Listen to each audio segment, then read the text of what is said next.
right, here we go, boys and girls.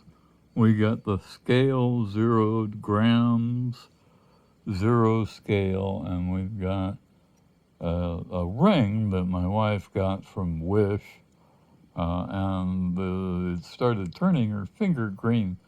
And so I, worked on it a little bit to see what was going on, and it's made out of copper. And then somebody used like silver solder or something, and made a silver coating on the outside, but it didn't stay. Um, and it's not like a silver plating; it's just silver uh, solder. The stuff is not pure silver at all. And it doesn't stick very well. It doesn't stick around very well. So that is 6.8 grams. No,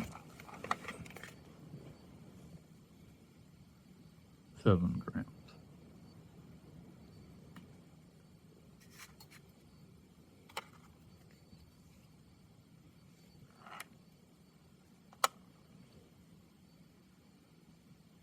$6.8.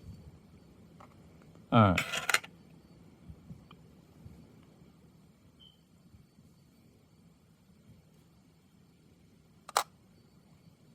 Same size ring,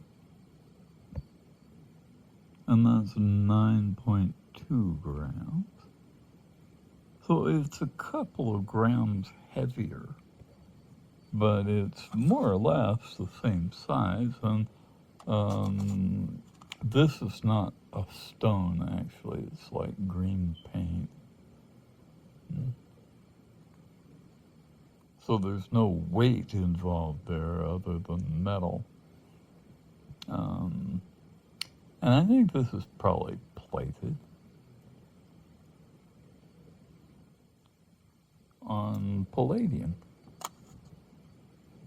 That's what I think it is, anyway.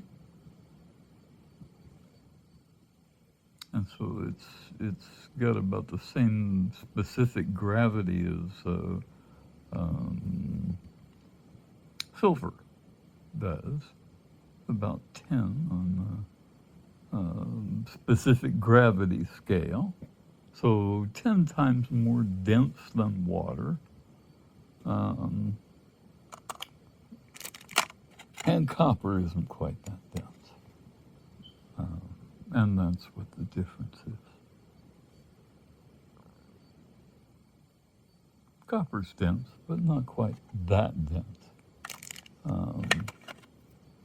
Gold is more dense.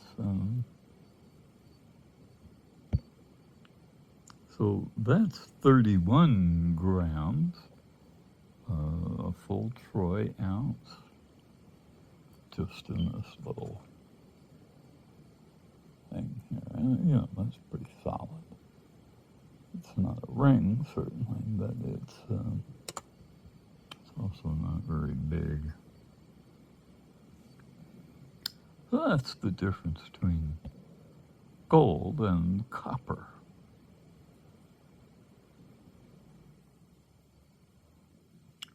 When you pick up that copper ring, you think, it's a piece of copper. When you pick up this little guy, the first thing you think is, gee, that's really heavy. Because for the size of it, it is. It's really heavy for the size of it. And your senses know that. It's easy to tell.